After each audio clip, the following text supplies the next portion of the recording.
ngokuzisebenza nje. Ngithe ndiya ekhaya kwafumaniseka kuba ndaqabela ibhasi ndasuka ndafika ekhaya ngandifika njengadiqabele ibhasi ndeva uba ndidiniwe make ndilale. Uyafika uvele egoli eGauteng. Alright. Ya, inyanga yayi November ngomhla ka-23 ngo-91. Kwafumaniseka ngokuba asikwandenzele amanzi inkosikazi ndise ndahlamba ndase ndagqiba ndalala njengamuntu ebeningalala ngaqabela ibhasi ndisuka eGauteng. Xa ndifika ndilala njalo ndagqibela ndilele ngelo xesha endandilele ngalo. Ndiyathemba kwakuphaa kubo 3 emva kwemini. Ya. Okay.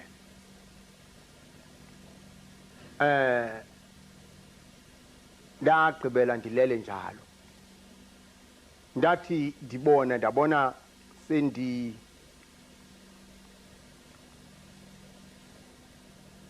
sokufika omama ababini. Wafika omnye wandibamba ngapha kucala la ngasekhohlo, omnye wandibamba ngasecala ngasekunene. Bandithatha labo mama bandifaka kwinto ingathi ikwenziwe kwayo ibhaloni. Okay. Right, uba ndingene kule nto ndayibona le nto yenziwe ngefenisha. Umzimba lo wayo oyonsimbi. Kodwa injini leya ukuduma wakhona injini nje ivakala kuba hayi yebhaloni nyayo. Yasike yasuka le bhaloni yahamba nami le bhaloni ndayiva uba ndithe ndiyagodola. Ndabe sendicinga ke ngokuthi yo aba bantu abandibambile ndifuna ukubajonga intamo yala ukubajonga. Yala ukujonga lo ngasekunene yala ukujonga lo ongasekhohlo. Ndabe ndibabona ubabomama. Nomqhubi wayo wabejonge phambili ndangamboni naye. Ndabe sendibona uba chini ndiyathwetshulwa. Ndabe sendicinga uba Thixo ndifanele uba ndiye ndikhalimele ngomoya engcwele njengoba ndiyazazi ndandinomoya. Kwathi ubumoya ndisenawo ngoku into ekhona mandithi lukholo nezilwimi. Ya ndandibhaptizwe ngomoya engcwele ngexesha langaphambili. Kodwa ngoku lo moya endinawo kutsho uba sokusela izilwimi zodwa ezingasaqhutywa nguye umoya engcwele ngoku. Ke usele nokholo. Nalo lukholo alinamandla nomoya andinawo nalo moya ndisenawo awusenawo amandla. Nganqwenela ukuthetha ndikhalimele ngomoya ngoba ndiyamazi umoya engcwele uyakwazi ukukhalimele imimoya emibi. Andakwazi ukuthetha. Kwacaca uba ndiyazibuza ngokuthi kutheni ndingakwazi ukukhalimela lo moya. Lathi izwi futhi apha enhlizweni yami hayi kaloku awusakhona. Ndabe sendinyamezela ndabe sendiqonda ayikhona nyani andikholwa nyani. Uba bendikholwa bendifanele uba ndikhalimele ngomoya engcwele ndingathathwa ngolu hlobo endithathwa ngalo. Ikwabe kubanda kule ndawo endikuyo kuku. Ukubi yahamba le bhaloni yathi xa ifika kwindawo endingayazi noba ngaphansi komhlaba noba kuphi. Yafika yandibeka kuloo ndawo. Xa ndifika kuloo ndawo kwaba ngathi ndifike estadium sase-Ellis Park eJohannesburg. Okay. Apho kwakunabantu abaninzi kakhulu. Xa ndibajonga labantu kukhona abancane nabakhulu. Apho ndafumana khona abasweleka ngo-1961 abaphakuthi endibaziyo. Babona ngo-91. Ya. Aba bantu ndanqwenela ukuthetha nabo andabi nako. Nabo babe bengakwazi ukuthetha nabo. Ndafike ke apho ndabekwa kwithu ndafoliswa. Apho ndiye uyufoliswe khona uthi ubufoliswe nibe senenza ulayini wokuba nizowenziwa ngolu hlobo aba bantu nxa ndibajonga kwafumanisa ukuba ndikwindawo yabantu abathwetshuliweyo. Okay. Kwathiwa ke aba bantu nxa bendibeka bathi yabona ke kufanele bayala aba bathi kufanele uba ndikhulekwe mna kuba ndilikholwa. Okay, baqonda uba ngahle kuvuka ubundlongondlongo. Ya. Okay. Ndakhulekwa ke nyani. Xa ndigqiba ukukhulekwa apho safoliswa ke ngolo hlobo esifoliswe ngalo. Uthi xa ufolisiwe apho kuthi kwakufika ke kuyakho igame ufike kuthathwa usikwe apha ngomnye umuntu ngenye into ingathi yincakuba ngolwimi lwangapha ngakuthi ke kuthiwa yincakuba lo lesika amabhaca apha ebusweni. Yayibona.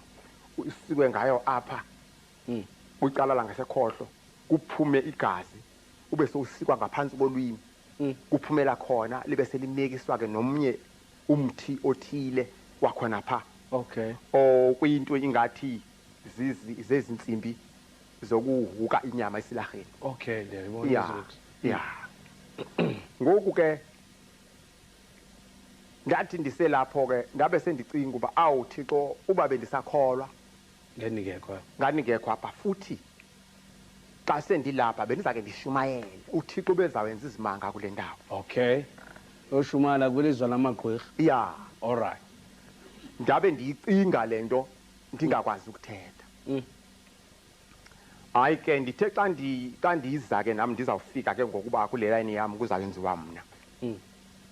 Uthi ubuyenziwe lonto endibalisela yona ube sokujika ke ngoku lo muntu wenziwe abe sekuhamba kubethwa isidumbu sakhe ekhaya. Okay. Sivele size apha sijike sibe abe sekwazi ukuthetha naba bantu bale ndawo. Unenzi ugqitye ukwenziwa lento yokumikiswa kwegazi lalapha nelalapha emlonyeni kutyiswe ke lo mthi kuyobethwa isidumbu ke ngoku. Ya. Uvele uzeke ngoku ufe noba ufe kanjani. Uthi na ufika apha ke ngoku bese ukwazi ukuthetha naba bantu balapha. Nabo bakwazi ukuthetha nawe. Yo kunemikhuba ke alapha oyibona kwemibi inhlondi endingena kwazi ukuzibalisa. Right. Xa ufika kweyami igame uba nami ndizawenziwa. Ndifike ndithi xa ndifika apha bathi xa bethi bandibamba aba bantu ndibabone bewa baphinde bandibambe futhi baphinde bawe futhi kuthe okwesithathu kwafika umzalwane endimaziko ophanayo. Hayi wafika nje ndingamazi ubuvela lapho wafika nje njengawe kanje lo mzalwane uthena ifika wathi awu inceku kaNkulunkulu ayifanelanga ibe lapha echo ethetha ngelwimi ezitsha zomoya ingcwele. Ndamva lo mzalwane ubuthini mna.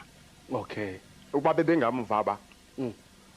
Uthe xa ethetha kanjalo lo mzalwane kwabe sokufika umnyama wafike wandixila kule ndawo endikuyo. Okay. Nala machini ebendibotshwe ngawo akhululuka. Ndabe sendithathwa ke ngoku ndasiwa kulo mnyama kwelabafileyo. Xa ndifika kwelabafileyo wafika lo mnyama wafika wandibeka emnyango. Xa undibeka kulo mnyango welabafileyo wafika kwabe sokuba nelizwi elathetha apho lithi uyamazi na obumntu akamboni uThixo aphile.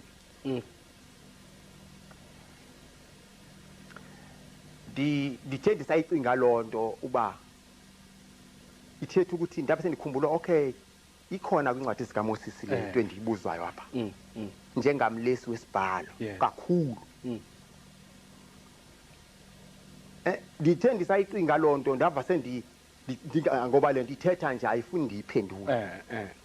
Ndeva sendibethwa ngentonga apha ngumntu endingamazi andithi andaba umuntu nje wavela intonga yavela ndibetha bebunzi. Xa indibetha bebunzi avele sawa isidumbu sam. Okay. sathi basiwe kwaphuma umoya apha kuso wangena kulomnyango endime icala kwawo wathi ubungene kulomnyango endime icala kwawo lo bubekwe kuwo ngumnyama lo bukuthatha phaya eke ukuzisa kweli labafileyo eke alright wafike ke ngoku umoya wami wangena phansi nje kulucango wathi ubungene wafika kwesinye isiqo singapha kwalomnyango oh esi siqo ndisijonga ndafika ndimhle kakhulu kuso isedlula eso sishile endisishiye ngapha kocango ndabe sendibona uba tshini uwona ndifayo ngoku okay ndava futhi tshini ukufa kubuhlungwanga yo so yiki into engabuhlungwanga oh ya kubuhlungwanga walo kamakholwa ayoyika ukufa ya noyika nje kubuhlungwanga okay right okay ngiyabona into ebuhlungu ukugula okay ya xa ndifika kwesi siqo ndithe ndisasijonga esi siqo ndisethuswe nasesidumbu sam ukuthi yo hey Tim lo bhubhile Nkosi yami ndibe sendibona isiqo isapho ndonwathi sasiso esi sitsha sihle ewe ndabe sendifika ke ngoku apha kunendlu enkulu nayo iholo inhle nje lendlu kunabantu abahleli kuthi uba lo mnyango ndiqhamuka kuwo ujonge ngasempumalanga okay ndingene kuwo ndifike kunabantu abahleli bejonge ngasentshonalanga amanye mazi befulathela umnyango lo eke okay xa ndibajonga aba bantu bonke basebuhlungwini akho nomnye onwabile yo ndithi ndisacinga ke apha andithi apha awude uthethe ngohlobo endithetha ngalo kwesi siqo uthi usayicinga nje into uphendulwe oh amanye amazwi ucinga uthethe ucinga okwakho kuyathetha ungekho emlonyeni ucinga okwakho kuyathetha yo xa ndithi ndisabajonga aba bantu ndifumanisa uba kukhona endibaziko aba bantu endandinabe emhlabeni futhi bengabazalwane bam abanye bakhona basemhlabeni abanye sebasweleka kodwa iziqu zabo zonke zikule ndawo ndithi nandibayijonga aba bantu ndifike kube sokuthiwa uvelaphi izulu yo ndithi ke mna ndivele emhlabeni uthi ubuwenza ntoni ndithi bendishumayela kuthiwe awunyanisile nyani ubushumayela yababona ke abantu obobashumayeza na Thixo wamasu ndithi ke mna ewe ndiyababona kuthi uyabona ke aba bantu bonke akho nomnye eya ezulwini bonke aba bantu abashumayezile baya esogwini njengawe nje yo nawe uza esogwini isizathu uba awushumayelanga ilizwi likaThixo ngohlobo elishunyayelwa ngalo ndibe ndibabona aba bantu bakunyana bona abangabonke kodwa akekho thetha nomntu nama ndithethi nabo ndibe ndihamba ke mna apha ephasejini xa ndihamba ndiqhubeleka phambili ndibona kunomnyango ovuliwe ndithi xa ndizawufika kuwo uvele uvaleke lo mnyango ube nebhodi emnyama ibhalwe ngamagama amhlophe xa ndiwajonga la magama kubhalwe isono sam endaqala ukona ngaso isono owaqala ngaso kona ewe usengumntwana mhlawumbe ke ndisengumntwana ndiyakhumbula nexesha ndathi neminyaka 9 yo nendisenze ngoku sendikholwa xa ndizijonga lezi zono kwangathi bezenzeka njengangoku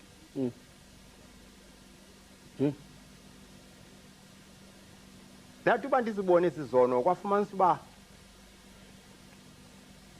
ndiyethuka kakhulu uba hayibo kuba mna ndandibhaptiziwe nje yayi ixesha lethu lokubhaptiza wawubula xa ubula phambi uyongena emanzini nazo-ke ngoke uve nakuwe uba isazela sakho siyakungqinela uba ndixolelwe ndikhululekile ya ngoku umuntu bese ndibuza mina yibo kutheni ndangaxolela izono ndandibhaptizwe na ithi impendulayo ngoba wena azange uxolele umuntu emhlabeni yo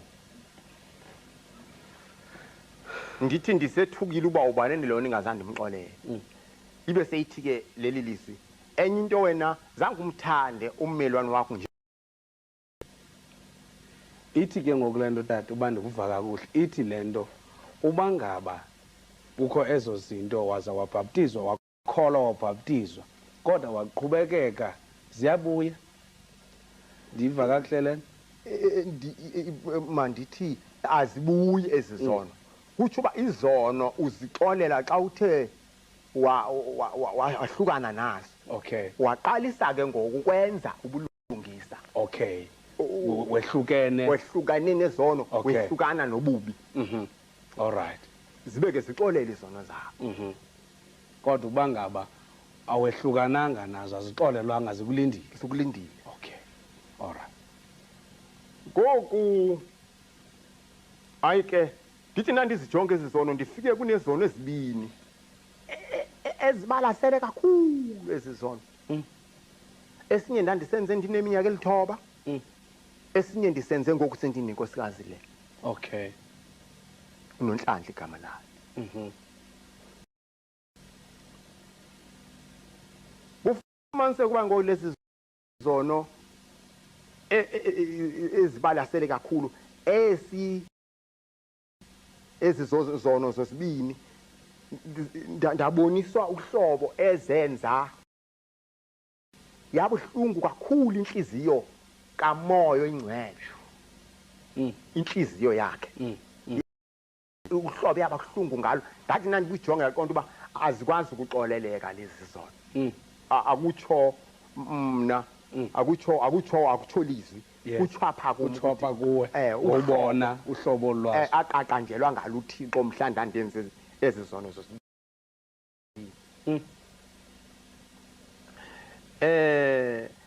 esesinye isono ndathi inkwenkwanyana nje ndalusile ndabona inkomo caca uba iye yathi ihambe ethafeni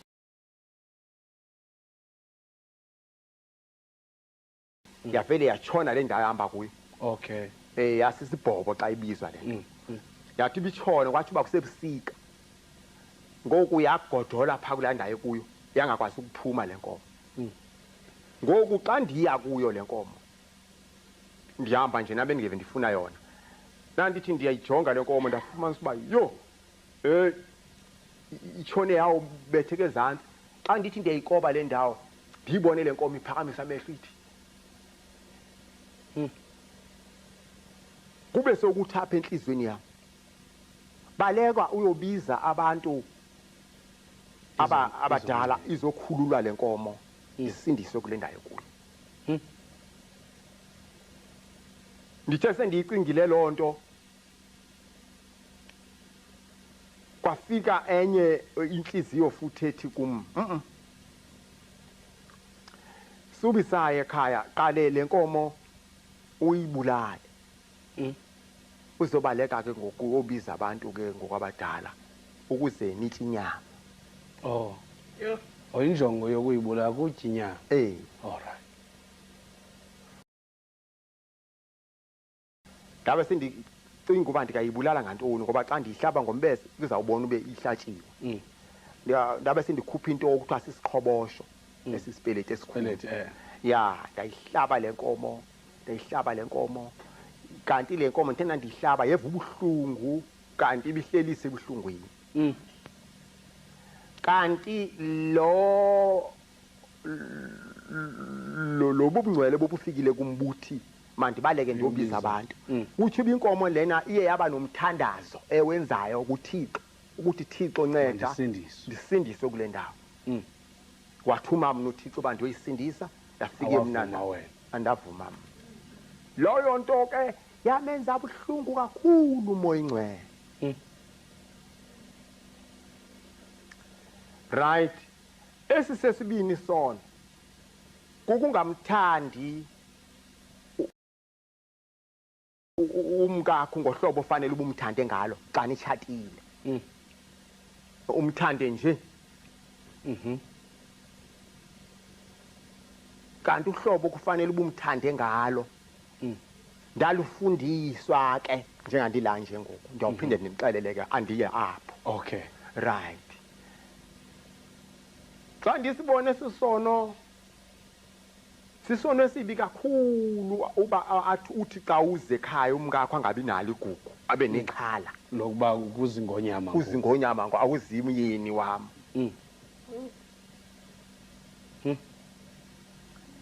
Yo sisono esibi kakhulu leso ngangokusiqonde umhlaba wonke wabantu bakokwethu ngakumba abakholwayo. Ngangokuziqonde ndiye ndinqwenele nabangakholwa ukuthi hey kufanele bayazi uhlobo alixabiso ngalo umfazi endodeni phambi koThixo. Ngethi ba ke eso sono leso ndathi ndisijonga ndafika kwisizono ezo zibini zenza lento kuthiwa bubuhlungu umenza buhlungu umoya ingcwele. Xa ndigqiba ukusifunda izono yaphakama le bhodi ndabe uvule kumnyango ndadlula khona ndiba ke sendiye esihogweni ke mna. Ndangena nyani xa ndifika kule ndawo endafika kuyo ndafika kunetanki elikhulu apho elingathi lenziwe ngosamente elikhulu kakhulu.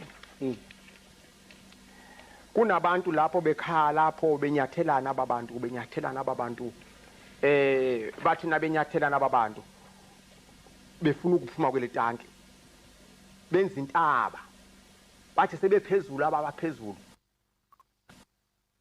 uphinde nawucinga ukunyathelana kwabo uthi ngahle aba bangaphansi uzawufika befile xa sokuwa aba hayi bavuke nabo bengafani nabo baphinde banyathele aba bebengaphezulu. Kusetyenzwa loo nto ixesheni isetyenzwa loo nto ixesheni apho kunevumbi elibi kakhulu elithi xa lingena apha emlonyeni uhluthe uvuba liyipoison noba ungaphindele emhlabeni ngeke ubisaphila ngenxa yelo vumba. Kunempethu apho ezinkulu ezingangobhanana ezithi xa zimtsha umuntu zimtsha kunuke lapho uvena kunuka uqonda uba ndaba ndifike esihogweni kule ndawo ndayiqonda uba sisihogwe esi. Okay, bungatshongo umuntu. Ndithe nandicinga uba awu sisihogwe esi sendifikile ngoku aba bantu ke banesikhalo bathi yo Thixo ubungakuzikhulule thina kule ndawo thina singashumayela ubusuku nemini sinakufana noZulu lo bandikhomba ke mna ndikaphezulu pha. Noba bekhala kanjalo abeviwe balambile akho kutya banqaniwe akho mazi.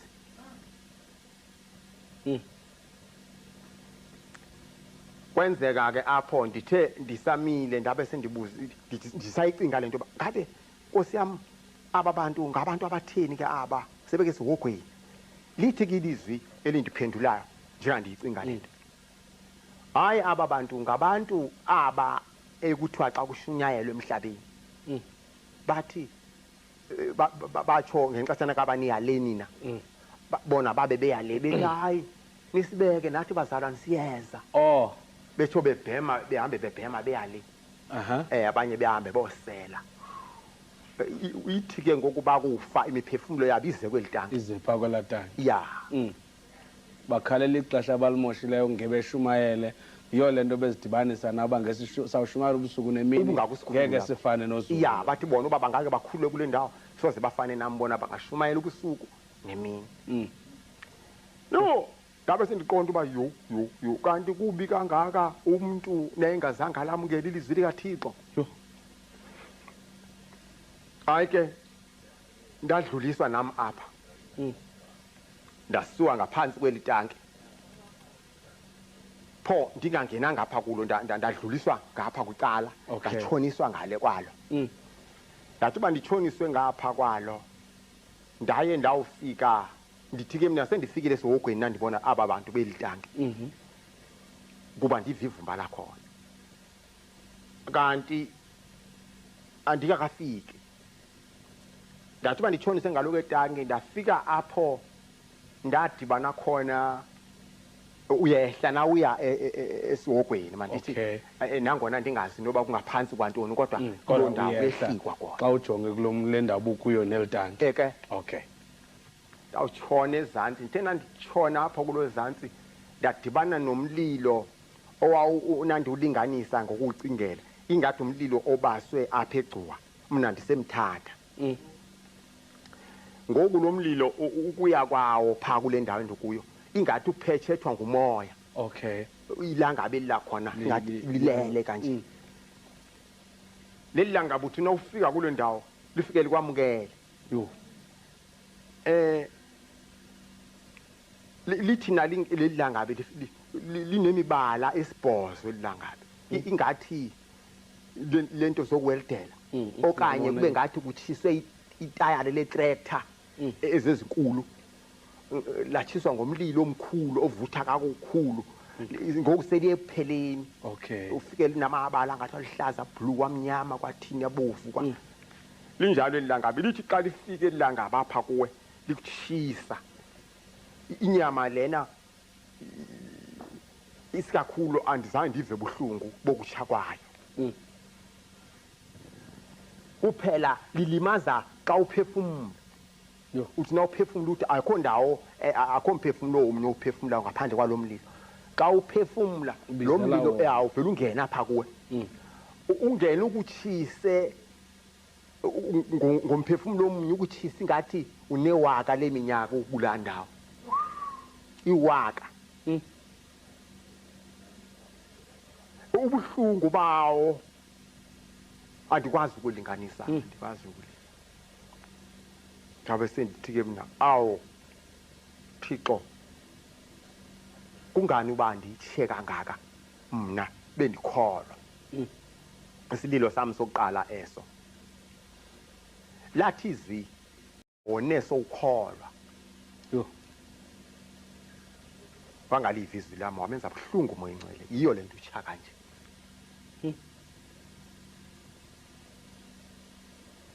ndaphinde ndikakaphefumuli njalo ngoba uthi na uphefumula njengophefumuleni lo mlilo lona uthi uba ungena apha emlonyeni uphume ngayo yonke indawo enomnqungu yo uphuma ubukhala ungazi uba awu Nkosi yami yini ubuhlungu endabuva ngalolo langa yo abukho apha emhlabeni ngoba ungathiwa kuvele ntoni abukho ubuhlungu obunjengalowo ndathi isililo sam sesibini ndathi mina awu Thixo ukunani ukundikhulule intsuku zibe ntathu ukundixolele okunjene kokuba ndiyocela uxolo enkosikazi yami ndenza uxolo ndibaxelele uhlobo lokukholwa uba kukholwa kanjani oluhlobo esikholwa ngalo akululo yabe seyithi impendulo hayi awulesanga na ungalesanga na kwincwadi kaLuka 19 ndaba 19 no verse okay 16 Luka 16 verse 19 zange uyilese nalo ncwadi kwathi uba ndayilesa lo ncwadi ethetha ngesityebi noLazaro ya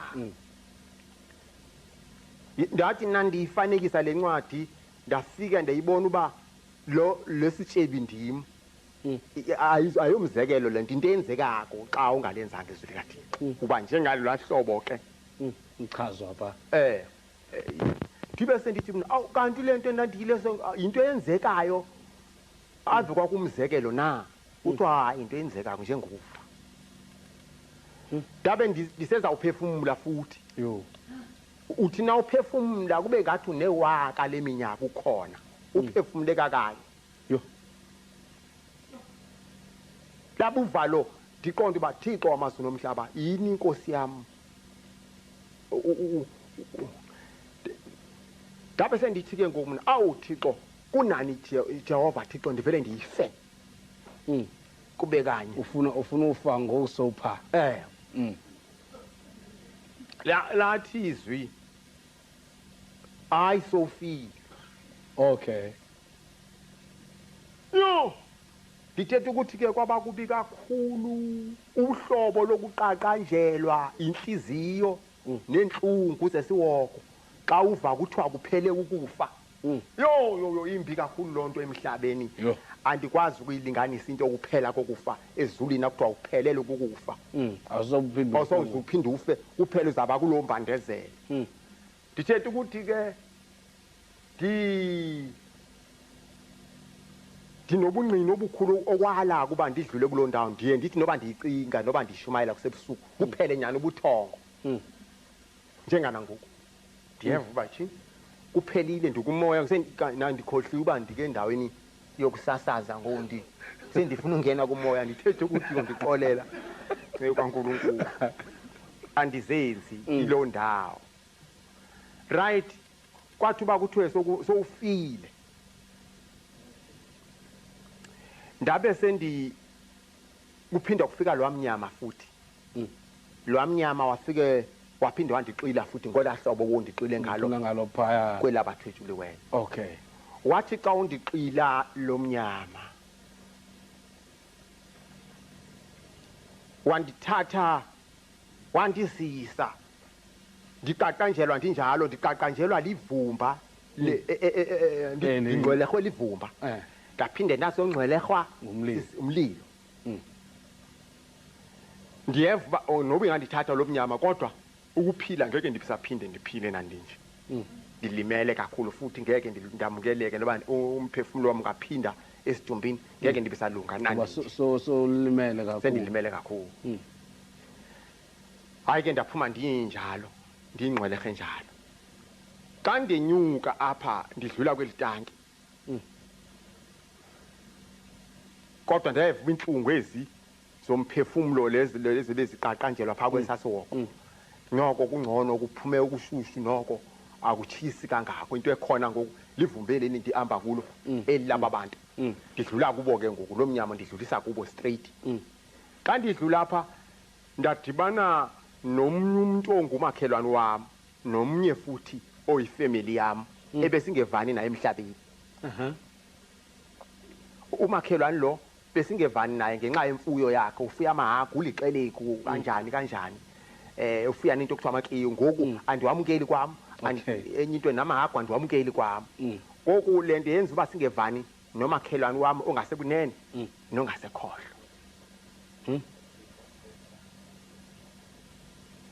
Lo makhelwane besisina sizadibana naye endleleni nangona ndikholwa mna. Kube nento yenzeka ukuthi chifi ngathi ndingaphambuka kule ndlela ndibe nexhala nanzadibana naye avela nyakama ubona uba noba ndiyabulisa akavumi nami ndamyeka nakumi sokwenzeka lento eyenzeka kuye nami andisakwazi kumbulisa. Awuvele wajoyina kuloo ya safana. Kanti lento endisenzaku nalo makhelwane wami phaa emhlabeni yayijongiwa phezulini iyabhala. Ngoku xa ndiphuma apha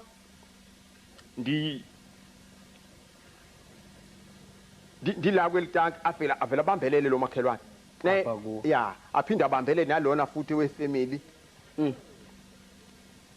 Athi bababelele ukuthi chifi kwenzeke lento ebeyenzeka ebisenzeka emhlabeni ya kwenzeke yona kanye ndive kukubi ndiqonda uba kanti uthena ibambelela yena apha kum kwabe sokubambelela abanye abantu kwelitanki ababambelela phaa kuye imbumba ngokwenyukwake lihamba kancane lo mnyama ngoku ndifuna ukhawuleze kuba unevumbe elibi kule ndawo. Unevumbe elibi apha into uyatsalwa ngoku uhamba kancinci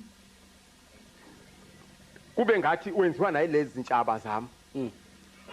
Ndivele ndikhabe lo ngasekunene ndiphinde ndikhabe nalo ngasekhohlo uthi baye bawo baphinde ezantsi bonke. Wena ubanjiwe ngumnyama. Ya usandibambile mina umnyama ungayindiyeki. Uthi chu uthi ubundithi chu ndive apha kumna nabewa aba bantu ukuthi yo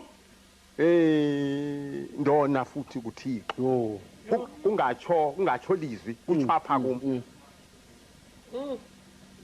Hayi ke kuthuleke ke ndihambe lo mnyama undithathe uyondibeka kwaba abantu ebendifike bejonge entshonalanga kungekho thetha nomnye ndifike ndibekwe khona nam. Yho. Libe selithi ilizwi likaThixo apho. Utsho ubungangena ke ezulwini na unje. Usakhohlakele kangaka nangoku sophuma esihogweni. Yho. Bokuthena ababantu ungakubayeke basindiswe ngenxa yakho.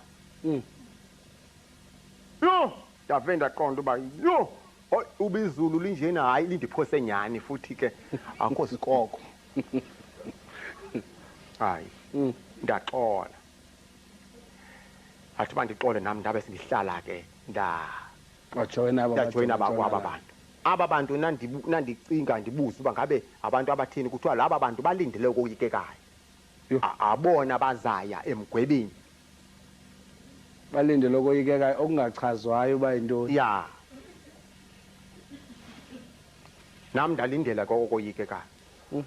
Ngoku na ulindele ukoyikekayo ke uyacinga ke lapho uthi Thixo ndandiyekeleni kuvele ndithi ngobeni ke emhlabeni ndizitye gqithi izolo ndingabe ndidlala ndiyocawa ndicawa la mahala mane ndiphumla ndixhensa ndiphumla. Ngoku ndithe ndisahleli kanjalo kwavele ndathi ndisahleli ndisamangalise kanjalo kwavele kwafika omnye utata umfundisi wayendishumayeza wayendifundisa kwakuthiwa nguba uRichard Ngidi wasePietermaritzburg. Wathi ndive ngayo. Ya, wathi gqilo tata njengasihleli sijongele nje. Wathi ukuqhamuka kwakho aqhamuke vela bucala kanje. Ingathi wehla phezulu njengakule ndlu sihleli kuyo. Xa efika lo tata uthi ke na hawu ulapha Zulu nawe na. Ndandikushuma ndikufundise kangaka ngelizwi likaThixo. Ndithe ndikakaphenduli ke wabe ndikandini. Qhuba tata. Ndikakaphendulwa wabe sethi ke yena hey yena udlala ngexesha lakho lengaka. Uyazi uba ndandiphiwe leli xesha lakho mna. Ngandishumayele ndashumayele emhlabeni ndafumana isithaba athi asikhombe ke kunezithaba ezibekiwe kule ndawo zabantu ababelenzile ilizwi likaThixo ngexesha langaphambili. Zibekiwe izithaba kucaca uba abakazinikwa izithaba zabhalwa ngamagama athile uba lesi sokwenza ukuthile sikabani. Wacaca uba ke naye unaso esakhe isithaba kodwa ke uthi uba benikwe ithuba elinjengaleli lapho ubeza ushumayelela esiya ucaca uba kukhona zinqwenelako ezinkulu kunesi sakhe. Ndabe ke mina ndiqonda uba mna noba bendingangeniswa nje ezulwini bendingafuni kwasithaba. Hallelujah. Hayi ke ndabe sendithi apha enhlizweni yami uThixo abesejika ke lo tata aphindela ebevela khona ndingaphendulanga. Ndibe sendithi ke mina uThixo akasakathi yena oviwa kuThixo akandicelela uxolo okunje kwensuku ezintathu ezisuku ubuzicelile ba uyolungisa. Hayi ke asike lo tata ndithi njengoba uyuthi nawe icinga into ivele iphendulwe ndivele ningaphenduli. Kuthulekile nje kuthi kusathulekile umzuzwana ndive nyani sendibizwa ndithi bandibizwe leli lizwi livela phezulu ndibizwe ngegama ndisabele kuthiwe mandime nje ngubona phaya kulakoni ndime kulakoni. Xa ndima kulakoni kube sokuba nelizwe lithi uyamazi na uThixo. Ndithi ke mnaye andimazi uThixo kuphela ndiyamkholwa. Ndibe sendithi ke apha enhlizweni awukuthi ngekuba ndithe ndimazi na uThixo. Ithi ke impendulo kufanele ubumazi uThixo wakho kuba baninzi oThixo. Ndibe sendithi ke mna ndaziseke Nkosi. Ndithi uba ndithethe lo lizwi ndavele ndaba kumoya apho. Okay. Ndathi uba ndibe kumoya kwanga ndiyaqilwa nami ndinyusela kwigumbi elingaphezulu. Xa ndifika kwigumbi kancinci nje tata masibambe kuloo ndawo ke usela amanzi ewe tata busatsho usithi kwafika waxolelwa kwindawo engasentla kule ubukuyo. Xa ndifika khona apho ndabona umsindisi uYesu. Aha. Imbonakalo yakhe ndathi nandimbona ndanqwenela ndithi ndoyika. Ndithe xa ndithi ndiyawapha ezinyaweni wandibamba wathi bulisa. Yo. Ndithe uba ndibulise ngolu hlobo esibulisa ngalo emhlabeni wathi hayi akubuliswa kanje lapha kubuliswa kanje. Wandifundisa ukubulisa kwakhona. Okay. Uthena indibulisa ndeva njengabe bendilimele umlilo ndalimala livumba. Ndeva kuvele kuphela konke obubuhlungu. Oh, wancothula inhlungu ezi. Yeah. Ava kumandi ngendlela engathethekile. Ngathi ndisakusamandi njalo wabe seyibuza uba uyandazi na igama lami. Ngathi nandithi ndiyamjonga ndangazi uba ubani ngoba andize ndimbone mandithi andize ndimbone uThixo. Manditsho njalo. Ndathi ndicinga ukuthi ndizawuthi uThixo. Ndacinga uba hey kuyenzeka ukuba inguye. Ndoyika. Ndathi ndizawuthi uYesu. Ndangazi uba ndizathi uba ndangamazi. Wandithe ndisabhidekile uba yo ngakanye umoya ingcwele ndangazi uba ndizawuthini. Wabe sethi ndunguthembekile mina igama lakho. Okay. Uyabona na ukholwa kum? Kufunela uthembeke. Okay. Ungakholwa ngolahlobo benikholwe ngalo emhlabeni. Wabe sendiyala ke ngoku endiyala endixelela ngelo xesha kukhona into emnandi endingayazi uba yintoni endingene kwazi ukuyibalisa kodwa ke abantu abanomoya ingcwele abakabamoya ingcwele abakabamva umoya ingcwele bayandiva konithetha. Lo nto imandi ngaphezulu kokuba wehlelwa ngumoya ingcwele. Oh, ithi nayehla lento ithi co itsho la enhlizweni itsho emzimbeni itsho lento ithi nayitsho lento urhalela ukunikela. Urhalela ukupha. Uvuna othando olukazange ndiluvo kwendandizele. Tathi yo uthi ke ngoku uyabona ke kufunelwa uthembeke wandiyala ngezinto bene ndibe nazo nandiye emhlabeni. Ngithi ke mina awu ndisezaphinda emhlabeni nangoku. Uthi ke kaloku wena ucela izinsuku ezintathu. iqhala lakho kubuyela emhlabeni uphinde wonakale. Yo ndaqonda uba yo yini inkosi yami ngabe sendiyeka kule ndawo Thixo. Ndawuthini ngoku kuye emhlabeni futhi ndinexhala lomakhelwane ndinexhala lokona futhi ndiphinde ndimoshakale ndiye kulaa ndawo yesasoko ebendingayifuni. Uthi hayi kaloku wena ubucela izinsuku ezintathu. Ngithi ke mina hayi inkosi kaloku mina ndinawo amandla. Nothando lokukwazi ukuthando umakhelwane njengoba ndizithanda andinawo lawo mandla. Uthi kuthela ungawaceli kimi. Yo ndibe sendiwacela ke ngelo xesha nami ndithi hayi ndiyipheke inkosi. Yo andiphe nyani. Athi xa indipha ndiva amandla la endinawo ba yo uba ndikandifika emhlabeni ndingenzakalisa njengandenzakalisa nje nangoku. Amen. Ndithi ayibonga Nkosi. Hallelujah. Hallelujah. Amen. Ndiqonda uba akho kwami into endiyophinde ndimoyike njengana lapha ndoyiki. Ndisanqwenela ukuya kwezinye indawo ndiyoxela ubukhulu bukaThixo uba ufanele uba umuntu okholwa kathini. Ngoko ndithetha ukuthi kwaphela obobugwala ke ngaloo mini ke ndinika wade wandinika nothando ndinalo uthando lokumthanda umakhelwane ngoku njengandizithanda. Ngangoku uziqonde ndandineminyaka engama-35 ndikholwa ngelo xesha. Babeguquka abantu kwezinye indawo kodwa umakhelwane wam zange akaguquka. Angaguquka umakhelwane ngoba lo akayiboni le nto. Hayi. Kodwa ndithetha nawe nje ngokumakhelwane bam basindiswa umakhelwane bam. Hallelujah. Praise God. Ndafundiswa ke kakhulu nohlobo lokuthanda ihagu lomakhelwane wakho. Kuba ihagu lomakhelwane wakho kufanele uba ihagu lomakhelwane wakho ulithande njengehagu, ulithathe njengehagu lakho.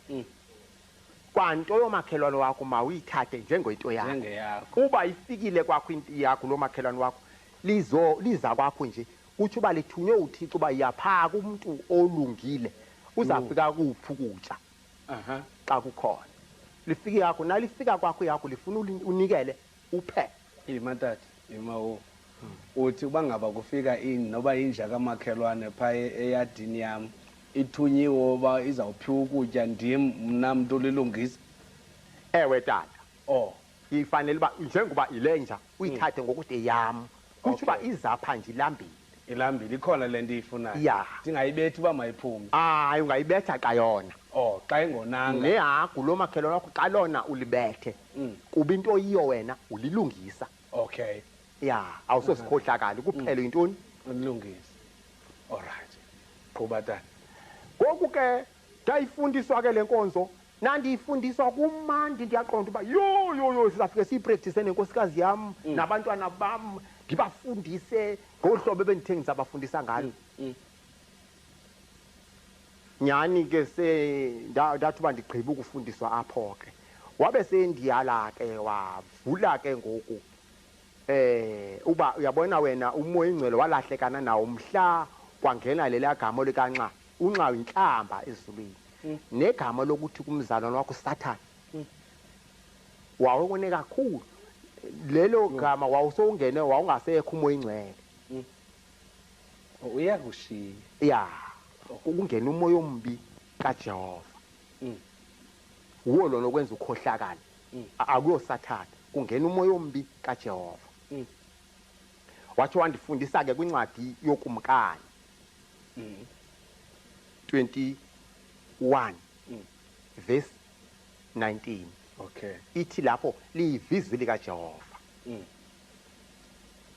Kusho uba naso ungasali ivizwi likaJehova ukungena umoya kula ndawo yokuvizwi likaNkulunkulu. Ungena umoya ombi okwenza ukhohlakale nokunikela okufeni. Wabe sendifundisa ke wandifundisa wathi uba wandifundisa ngencwadi kaMateyu isahluko sesihlanu endase ndiyiqhelile njengoba mna ndase ndilesa kakhulu isibhalo. Ya wathi naye ndifundisa ngalo ntshumayelo sentabeni ivesi nganye xa ufundiswa khona ungayifundisa unyaka yabiwa ubutyebi bayo unyaka ivesi nganye. Ngangokuziqonde nje ndikandenza umzekelo wakwandifundisa ngencwadi nje yesithathu ithi lo verse Mateyu 5 verse 3 ithi banoyolo abangamahlwempu ngomoya ngoba ubukumkani bamazulu bobabo. Lo verse wathi nayiqalula ngacaca uba zange ndiyiva apha emhlabeni ndandisone ndiyihalela ukuyiva uba ithetha ukuthi nathi sibe ngamahlwempu ngomoya kanjani. Wandixelela ngomuntu olihlwempu ngomoya wathi umuntu olihlwempu ngomoya ufana nomuntu othenge ikhumbi.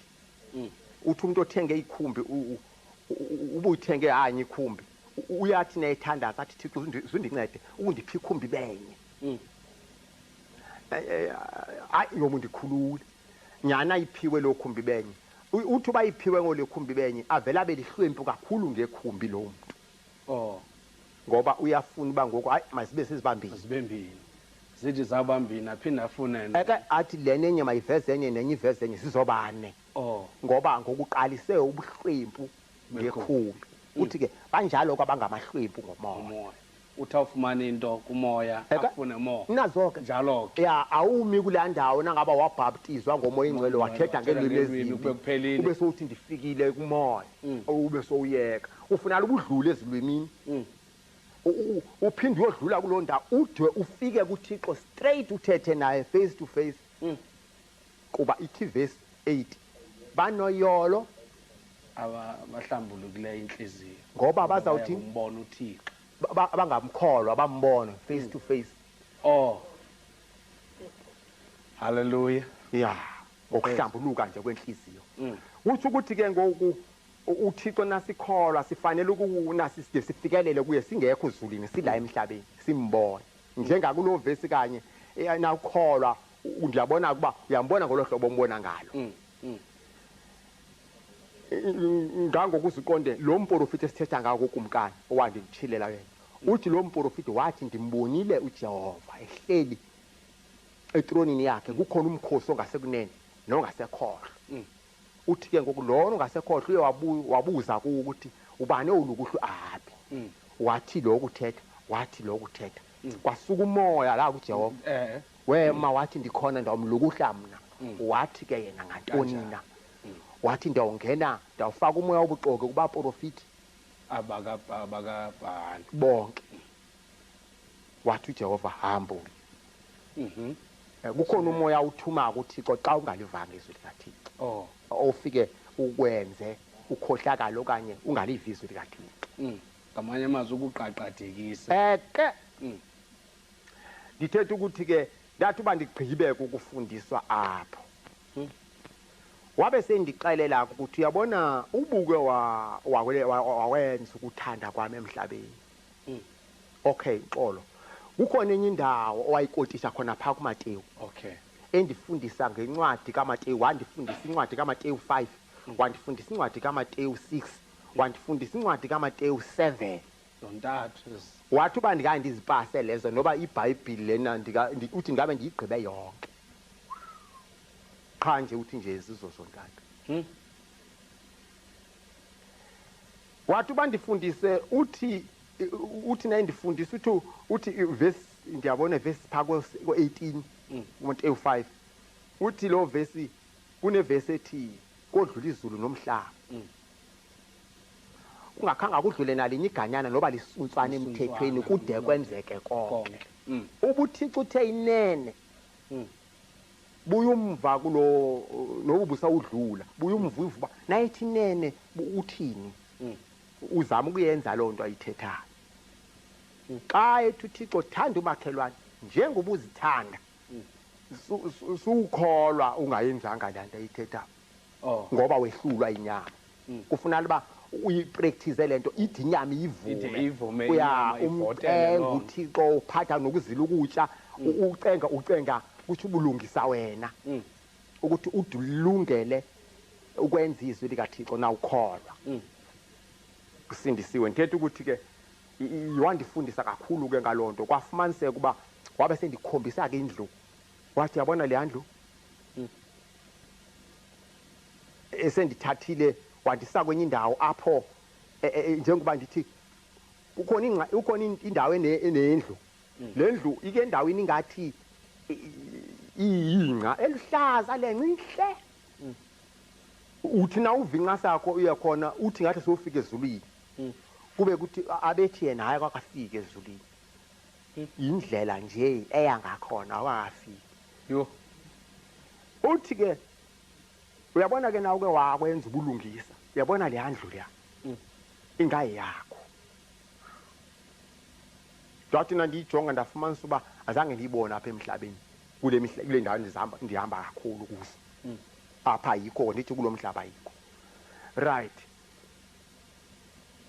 Ndithe xa ndithi wabe ndahamba ngaphambili kwatsho uba uyandikhapha ke ngokube ndibuyisela emhlabeni njengabe ndicela iintsuku ezintathu. Ngoku xa ethi undisa ngakule ndlu ke ndithi nanithi ndiyayikoba le ndlu ndifuna uyijonga ngaphakathi. Ndivizwi lapho ndinqandwe ngomnye umuntu owathetha ingathi ilizwi likaThixo kodwa kwabe kuthiwa hayi akuyolizwi likaThixo akuyothixo umzalwa utata okuthiwa uYosefu. Ono wayethinjwe yiphutha. Right.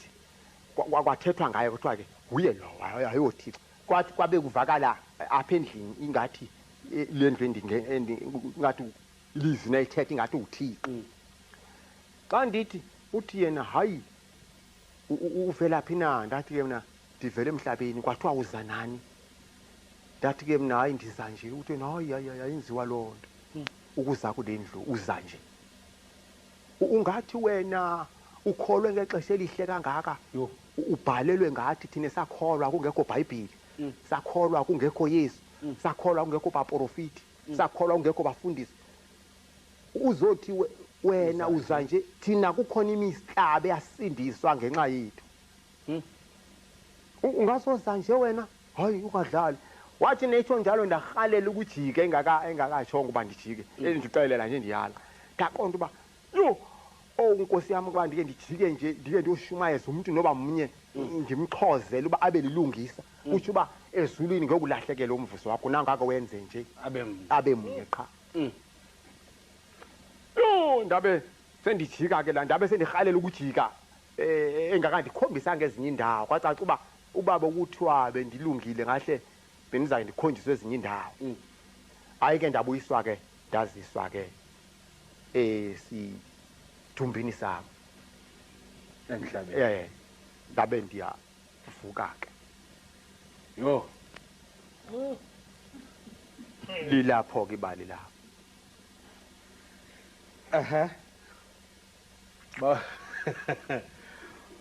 babukele emakhaya qinisekile bendithe kuni ze ningaphuthelwa baninzi ke abantu endibaxeleleyo uba zabangaphoswa le program namhlanje qinisekile nivile and loo nto uyivileyo yile kuyiyo ke sisezawuqhuba and sizawuqhuba nje nakule veki bendiyichazile sizawuphinde sibuye sibe lapha notata uZulu and sizawuba naye nje apha yona chance uzawufumana ke ngoku yona ufone itsho into oyitshoyo tonayo ifuna ke ngoku sibuye kancinci esathi utata ibali lakhe lihamba ngolo hlobo esema kule ndawo amakuyo ke siye kumama sicela uqonda uba ngeli xesha kusenzeka yonke le nto engekho phaya uphiwe na mama wenzani eli xesha efika utata ngolilanga afika ngalo nge-23 November uvele eRhawutini ndamhlambisa ndagqiba wathi akanamdla ukudla namhlanje ndamlungisele nje amanzi wahlamba wagqiba ndabe sengamlungisela ebhedini walala ngeliphumlayo hayi ke waphumla walala susela kulo aware bekade fika ngayo ngapha ngasekhishini sinegugu kuza nabantwana babotata omdala nabontwana babotata omncane nabomomkhulu kuziwa emphakweni okay kufike utata efika nje iChristmas ke kuza neChristmas kukhona nepresents aziphethe imnandi lento uphumlile yena ndiyamlungisela lapho ba ke apha evuka khona kube sendigqibile sendimnesa ke ngoku saqhubeka ke phaya ekhishini kumnandi kunjalo asazi phaya endlini bakwenzeka ntoni cha sazi nje baye nophumlile eneneni ke nyani ke uthe enxa ibonakala ubona kuba hey ukhathele gqithi udiniwe hayi ke yaphela iawari yokuqala yaphela iawari yesibini kuthenge izithiwa zabo past 6 hayi that time makendo qoba uba usalele na ngempela hayi ngasingafika erumini ngafika echina usalele futhi nje yabona liba hey ududekile ulele impela hayi ndathi ake ningamphazamisi phakhe ngasekhishini ke sezilunge zonke izinto ezi-ready for uba xa ivuka ndalinda la wabetha u-6 yabetha i6:30 yo ndathi hayi ngeke kulate ngoku akavuke sebethe bahamba nabotata omdala bebethi bazombona umfo wabo ke nabotata omncane sebehambile hayi yathi makavuke ngonto omvusa nyani sike ndifike erumini ndifike salele kwangolo ahlo bekadelele ngalo ndifike ndimshukumisa hawo Zulu kusawukuphumla konke nalo kona xa ngithi angithi ndivula ingubo ndifike nje lele nje thathekile xa ndimshukumisa asikavela shukume wonke inhloko iwele kwela cala hayi ngiphinde ndimbuyise iphinde nayo still inhloko yenzewe the same hayi ke ndethuka ngithi hayi nxa ndimamela kube khona nje into ethi hayibo xa olu hlobo iminisha enye into le nto uba hayi akasaphili lo mntu ndiyithatha ingubo ndiyiphosele ndimamele ndive hayibo nenhliziyo ayibethi kodwa iyatshisa ndive nemithambo okwecimele ndiyibuyisa inhloko xa ndiyibuyisa xa ndimyeka ushukuma nje wonke Nkosi yami ndethuke ndiphinde ndiyibuyisele ingubo ndiye ngasekhishini ndibize uMadlamini umnina wakazi wami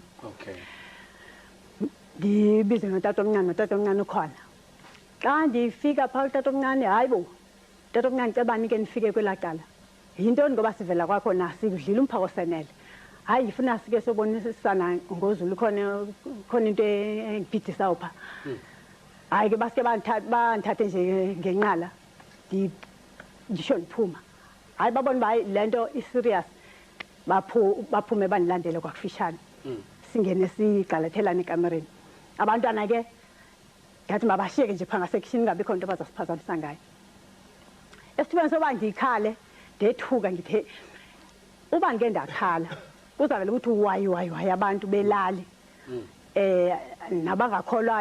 abangakholwayo nje nefamily idiniphazamise ukuba singezi ngecebo lokuqala nje lokuba njengoba thina sikholwa hayi ke xa befika utata omncane ndimvuleka ingubo ndiyigabanga nje so othi utata omncane kutheni ngithi jonga umfweni xa ifika umfowabo mfowethu kutheni tu athi yamshukumisa naye asika inhloko iwele kwelinye icala athi kusike wathini sisa thethele phasi kusike wathini ndithi nje kusike kwanje uye wathi udiniwe wabeke nje ke njengombona ke siswelekile hayibo athula utata omncane sisabhideke njalo asikabuye nesivalo athi masithandaze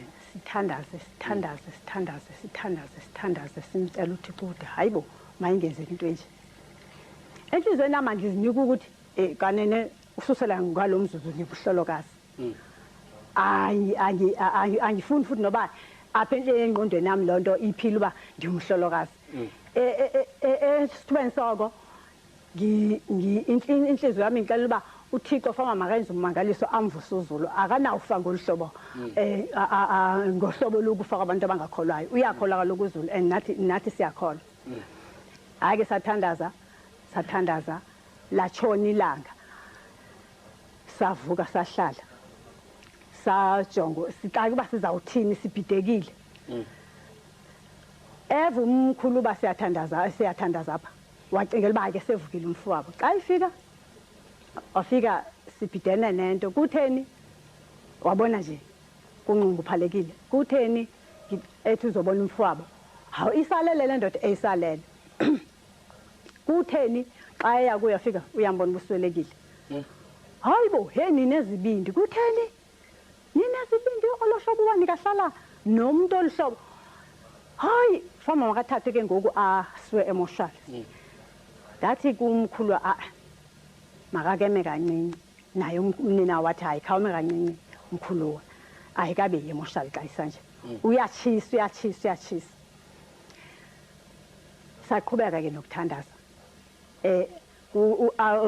omnye nomnye azi ukuba ngoku ufama makabe lisotsha ngoku kuyathandazwa ngoku singakholeli uba uZulu angafa ngoba siyambona ukufa kwakhe uthathiwe kuba ivamisile laa nto phaa elalini uba yenze kumuntu avela asweleke nje athi shwaka ade aswe emotional etshisa kude kuthiwe nangu ubuyisiwe usatshisa njengoko ebehanjisiwe hayi Nkosi yami ke saqhubeka silindile noba silinde ngethemba ukuthi uzovuka kwasangakusa esatshisa ngolwahlo bebekade etshisa ngalo apha ekhaya ke abantwana bazuba kwakuba kuhlangene otata benobotata omncane kuze ke kukhona inkonzo ethile ye-fasting xa benenkonzo fasting kuke kuthandazwe bahlangane ngolhlobo beve nje sithandaza sicula sithandaza cha kule game bathi babona ba akufuneki kwamntwana nathi sathi kungabikho umntwana ozosiphazamisa hayi ke empeleni ke Nkosi yami yaqhubeka usuku lwesibini andazanga uba abantu beve ngabani kusolo beqoba ngamathuba kodwa baxakwa ukuza ngoba isililo zange sibe khona ayizange ifike futhi nengqondo ethi hayi makake athathwe asiwe ekhanqele njengoba izidumbu zezithathe zisiwe ekhanqele enoxa zingade zivuke okanye uyobizwa umthandazelo othile okanye kuyobizwa enyanga ethile kuba thina siyakholwa sikholelwa kuThixo uba uThixo uzawenza umangaliso kuba sasicelile uba uThixo angakalinga vume sife nje ngokungaqondakaliyo saqonda uZulu ufe ngokungaqondakaliyo uthwetshulwe lilonke hayi Nkosi ngolusuku lwesibini sathandaza solo siba namathu kwakhona nje uyavele nje kwazehlela nje inkonzo nje yokuba sithandaze kwangabikho umuntu onomdla wokudla kwangabikho umuntu onomdla wantoni na sasolo sibheke apha kwesisidumbu kubusuku balolo suku lesibini xa ndiya ngaserumini ndifike ushintshile usiqu sakhe sisikhulu apha ebhedini ndisakobe nje lento emnyango hey ndirhoxa umva kube khona ukwesaba ngiye kobhuti ngithi hey utshintshile umuntu phaya erumini akhe nike nojongane bebesatsibe nje ezindlini zabo hayi baphinde babuya xa befika elixesha sifika utshintshile futhi sebuyele ebaleni lakhe ebuyele kumzimba wakhe ukusuka apho ngokuvele wamhlophe njengoba ibala lakhe lensundu hey hayi Nkosi yami kwangabikho into ekhuthaza uba makathathwe asiwe emoshwali ngoba sithetha ntonye siyintwenye umninawa nenkosikazi yakhe nami saqonda uba Nkosi yami ndiyavuya nxa omkhulu bengezi kuba noko ukholo labo luzawuthanda ukusiphazamisa ngoba bona bafuna into ezikhawulezayo ke njengoba ke uZulu eswelekile uba makasiwe emoshali kuzobhekwana nokufa kwakhe ethubeni kwasa ngosuku lesithathu hey sinamaxesha sicule simcenga uThixo uThixo sibuye sicule ngezango zaphezulu simcenga uThixo simcenga uJehova simkhumbuza nangezithembiso ayisithembise ngazo simkhumbuza ukuthi Nkosi yami Thixo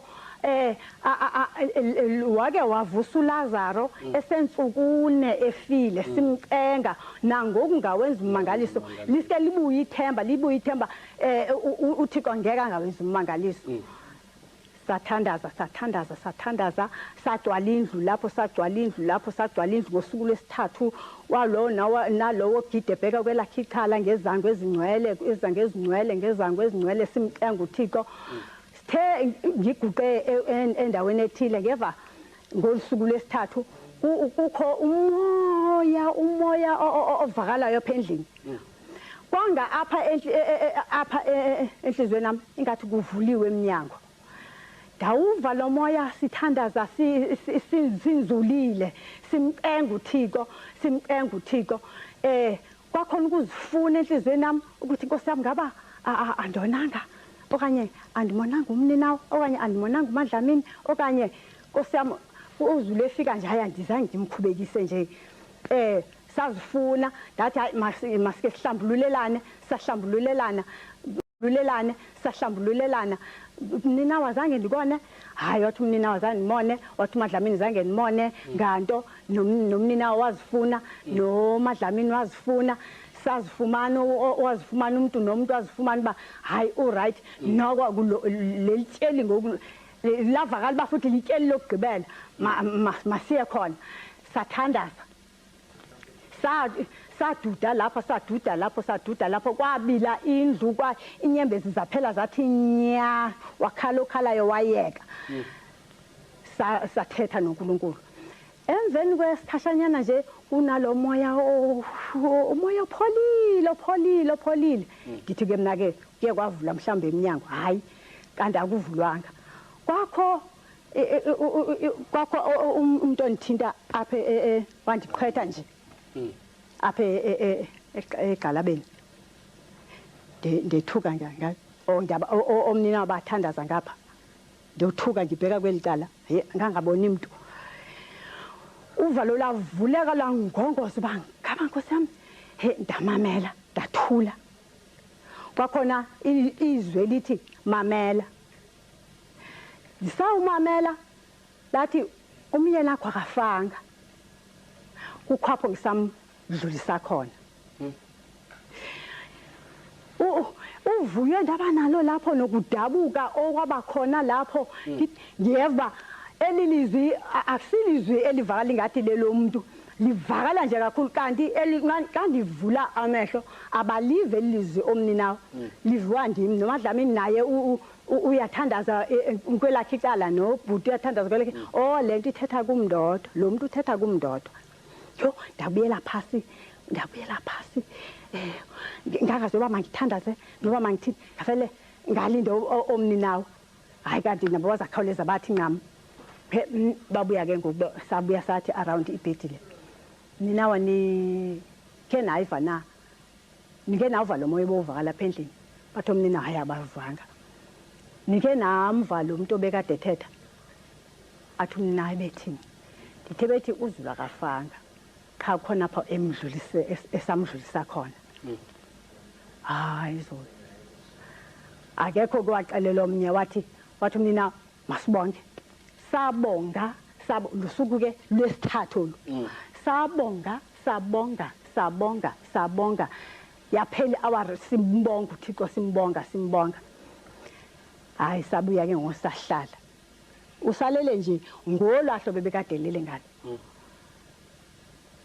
usashisa futhi ngolwahlobo ebekade eshisa ngalo ngalamini sahlala ngosalindela ke ngoku sihlele around ibhedi umnina uhleli phansi ezinyaweni mina ngihlela lapha phakathi umadlamini uhlela pha enhloko sahlala silinda uba ke izwi lithethile uba akafanga noba khona into ezakwenzeka hayi walala umnyama phandle uthe nje ngezithuba zo-past 6 njemba elele nje ngomuntu ofilayo vele wayitshekisa inhloko wayithi yo akavula amehlo ngoku lento ithatha isikhathi esingange half an hour emveni nje kwe half an hour wavula amehlo uthe uba wavula amehlo saphuthuma sonke kwawulowo ophakamisa inhloko kwawulowo ophakamisa apha esiqwini simhlalisa oko ejongile oko ejonge isinama akachwanenyazi akathini oko ejongile hayi xa simphakamisa sithi ke ngosifuna makahlale wangakathi ukuhlala sikaphindayo hayi sabona uba sesithatha umsebenzi kaThixo siwenze wethu saphinda samphindisa samlalisa ngolwahlo bebekade eyewalala ngalo wasijamela ngalo sisahleli sicinga njalo sacinga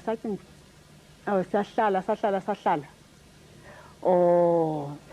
into emele uba mandiyenze make ndiphuthumise ngasekitchen ngithi abantwana mabenze amanzi ukulungisa uba sizokwazi uba simphakamise apha hayi oko nje ebheke isinama emveni futhi kwe-half an hour wachwanyaza aphinda wavula amehlo aphinda ayishukumisa inhloko abhekabheke ngapha nangapha eza ke amanzi sawagalela ebhafini samfukula samhlamba nje okosana samhlamba samthoba saphinda ke ngoku samthatha sambeka sitting room samyamisa nje so kahle nje ngesofa oko nje ebheki ejongile akathethi soleke njonga one by one akubheke isinama ajonge nalowa okwethulile xa simthethisa akathethi hayi ndibe nomthandazo ba uThixo makancede angathi sembuyisile Nkosi yami esenze inceba avela amenze nje isithunzela ngoba usefana nesithunzela kalongo xa embuyise nje engathethi kangithi stasimenzela amanzi ashushu for manje sike simkhamisise akakhamise oko nje imihlathi ihlangene sifuna ba makakhamise sizama uba sibone nalapha ngaphakathi uthe emveni futhi ka half an hour waphahluka wathi nonhlanhla ngathi Zulu uthi ndim lo ngithi nguwe Zulu uthi andiphuphi ndithi haya uphuphi wathi izane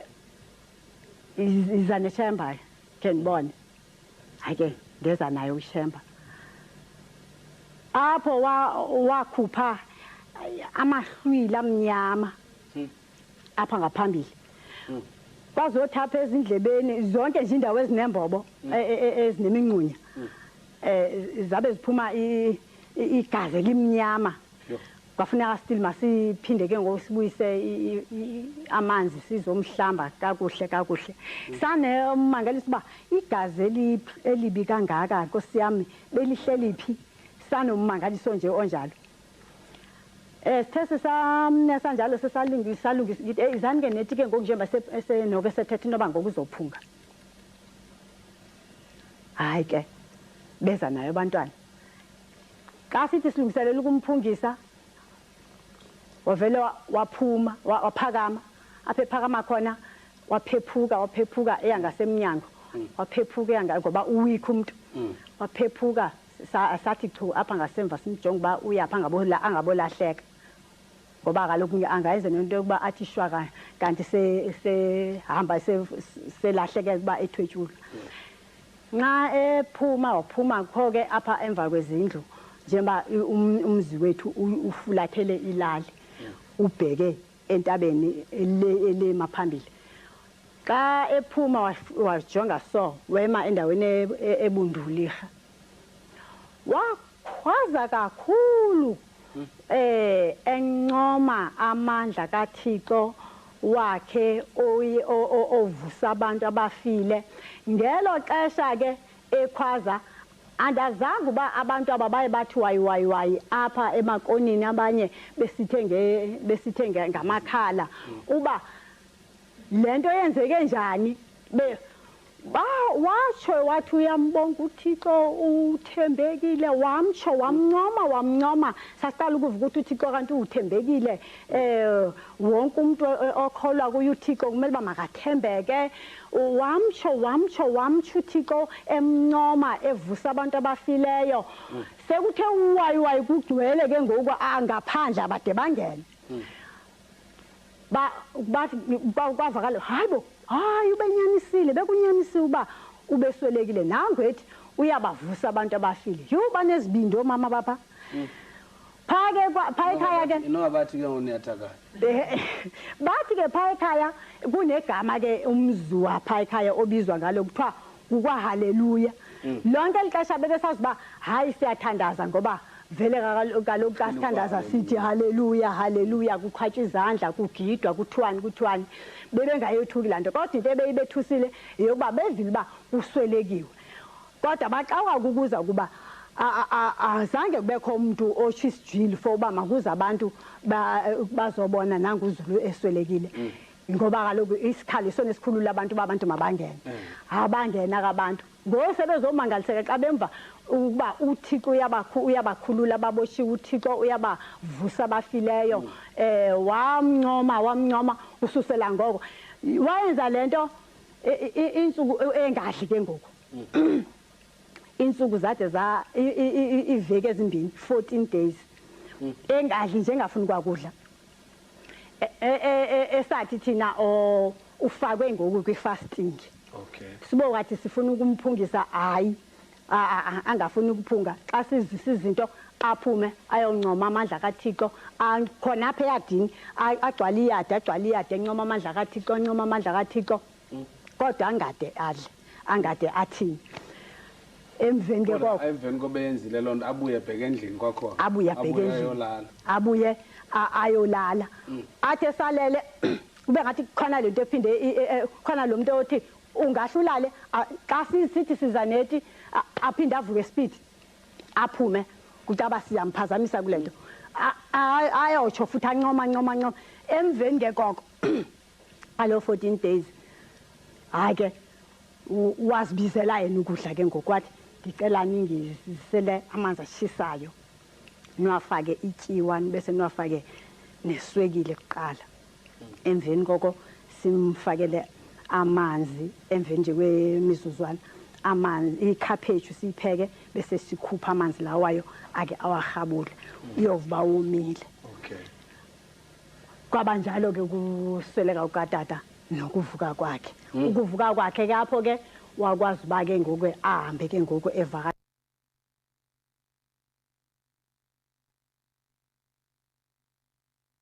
uZulu ndimthathe ngimse emoshwali azokwazi uba aphinde azongcwatshwa anyonya ke kanjalo kamandla ke ethu elalini uba kanti uyakwazi ukubavusa abantu abafile baphinde baphile ngoku ke emnqweneni wakhe wathi ebenqwenela ukuthi inkosi yami lento ayithunywe uThixo ngoba akumelanga ba iyaziwe apha ekhaya kuphela engamelanga futhi uba mayaziwe apha elalini ingathi ingake ihambe yaziwe lilizwe lonke wathi ndixaki uba njani namhlanje ngiyajabula kakhulu nxa uThixo eye walenza lelo cebo lokuba lamazwi kaThixo awaye waphathisiwe azowahambisa ngolhlobo ndiyaqonda uba nje masilapha nje liyahamba ilizwi likaThixo all around i-Eastern Cape konke wonke amazwe ndiyaqonda uba sikumazwe wonke njengoba silapha nje uThixo wenzile ngecebo lakhe ukuze ilizwi lakhe lihambe hayi siyabulela kakhulu uThixo haleluya hey uThixo uyavutha umlilo uThixo akafani nabantu izinto zakhe siyamangalisa and ithetha ukuthi lonto ubuThixo wenza lento usihoyile noko uThixo uyasithanda uThixo and ekusithandeni kwakhe akasithandi kuba silungisile usithande singekalungisi ukulungisa oku usingenisa kuko seleqalile ukusithanda asifundise yonke enye nenye into seleqale wasithanda kuqala babukele emakhaya sizawunika utata uZulu akatsho elokugqibela okwanamhlanje uyabuya kulaa veki and ithetha ukuthi loo nto leyo ze uba ngaba andiyenzanga indlela yoba makabuye nize nendisole nendimangalele nakuThixo uba kutheni ngenzekanga loo nto uba makaphinda abuye ndiyazimisa phambi kwenu naphambi koThixo uba ndophinde ndize naye kuni azobetha omnye umcimbi ngamanye amazwi anabe yabona bethe uqala apha emva eze ngezinto ezenzekileyo kuye fika kakhe ke labafileyo njalo ade ufika abonane nenkosi uYesu abone uYosefu nabo bonke yonke loo nto ayichazileyo usezawudlula ke apho livuma ithuba kule veki izayo not kuleya ake simnike ke utata uZulu akatsho elokugqibela kubazalwana balindile ndiqinisekile bangxangile and bothukile njengam nkosi yami befanele siyabulela tata wami uba undinike lo thuba ngoku lokugqibela nje nami ndithi hayi inkosi ivuma kufanele sibuye sikwazi uba bathi abanemibuzo babuze ngoba nami ndabuza ngangokuziqondela ndathi xa ndithunywa kuba ndake ndathi kulaa ndawo apho abantu bejonge entshonalanga ndabona khona abantu abathembekile bendibathembile uba noko madoda amakhulu lana anokuya ezulwini kwafumaniseka uba yeyi ayesiwogweni wonke asetshwini yesoko ngoku ndaba ndajala emphefumulweni wami ukuthi awu Thixo lala abantu abanjena nabo bayesiwogweni nalaba nabo ngoku Nkosi yami nawe ndithume emhlabeni ndafike ndithini kubo ngoba abakhulu uyabona nangaba uyoshuma uya kumfundisi wakho umzalwane ubonana njengomuntu ongena mbeko ngoku uyongena kanjani ebantwini abanjalo uthi uThixo ungabi nexhala okokuqala nje izimisele kanjena ukholwa ungazimiseli uba uzawukholwa njengomfundisi wakho dlula kuye alright kuyadlulwa kumfundisi na ukholwa mandithi suzikhatha uzinike kakhulu ewe zicole andithi njengomuntu ofuna isidanga ave funda njengonina noyise ngo ngoku ke kwafumaniseka uba ndawuthini kwabo bantu uthi ke uThixo uyabona apha nandi kuthuma mna ungabonaka umuntu okuthiwa hayi lo nawushumayela sushumayelela ukuthi abantu baguqulwe uwe ncoma uThixo ubukhulu bakhe izwi lakho uThixo lile lingena emntwini uyoguqula umuntu ayinguwe okay etho ke endisola kuba umoya ingcwele ndiwumuntu obengamameli uhlobo uThixo thetha ngale emntwini okholwayo andikwazi ukulinganisa ngigamakholwa anomoya ingcwele amaziko ngoku ke ethu endifundisa ngenye indawo ikhona indawo akwandifundisa ngayo yomnye umama endake ndathi siphume enkonzweni ndingekaswelekike sika ndehlele sisehlo ndabona omnye umama owayekhohlakele kakhulu lo mama ndimbona akasakwazi ukuhamba afile amathambo la wakhe nezandla akasakwazi ukubamba ndithi xa ndidlule eca kwakhe lo mama icawe xa ndidlule icala kwakhe athi umoya ingcwele kum khawunikele kulo muntu ndibe sendithi ke mna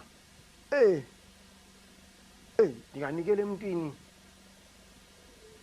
ewulihedeni lo muntu ndandimshumayezile kabi nje ndiyayazi inkohlakalo yakhe ndiyawunikela kanjani ke emntwini onjalo ungafuni Thixo ongafuni Thixo yo ndithe ndidlule kanti le nto imenze buhlungu kakhulu uThixo endimnqulayo madoda abese ndikhombisa lo muntu athi yambona lo muntu ndithi mina ewe ndiyambona undikhombisa ndimshiye emhlabeni lo muntu akakabhubhi kodwa angathi ngokuphayizwe ya athi yambona lo muntu ndithi ewe ndiyambona athi ndathini kuwe ngalo muntu ndithi wathi make ndinikele uthi wathini wena ndithi ndathi mna le nto zandiyiphimisela ngalo mini ndayigqiba ndedwa enhliziyweni uthi ke ngoku wathini wena ndithi mna ndathi ndiyanikela kanjani lo muntu kuba akalokholwa esibini into zangalivizwe likaThixo ndimshumayeza engekabi nje uthi ke naye aveni babi ngokungalivizwi la uyayazi incwadi kaMateyu ithi ndikacuba ndiyazi ke ngoku abeseyithi lithi izwi lampha kula ncwadi ebendikufundisa yona malukhanye ngokunjalo ukhanye sokweni phambi kwabantu ukuze bayibone imisebenzi yenu emihle bandincome mna Thixo okay kwacaca uba uhloba kuthanda ngalo ukunconywa noba uthanda ukunconywa naliyedini na iyedini nje nalike lamncoma limncome ngathi lithi ave mhlu Thixo walo muntu abonwaba uThixo uhlobo onwaba ngalo andikwazi ukulilinganisa ndithetha ukuthi kwathi na indifundisa ngalonto ndabona uba ilife siliyekile ukuthi uba na uncomo uThixo wenza wahamba kahle phambi kwabantu uyashumayela ngelo hlobo futhi abantu baye bambona uThixo bamthanda uThixo wakho ngoku ke le nto imonwabisa uThixo nditsho ndisithi ke zininzi izinto abanokundibuza zona abantu umoya ingcwele uyandiphe ndibaphendule futhi benele ngakumba abakholwayo amen kutsho ukuthi ke kule veki zayo tata mabazilungiselele abazilungiselele hayi ke ningaphuthelwa siyabulela kakhulu kuThixo makhe ngokwesithuba ke siye kutata uMqengwane, uSam Mqengwana, asiphe ingoma ethi Holy City.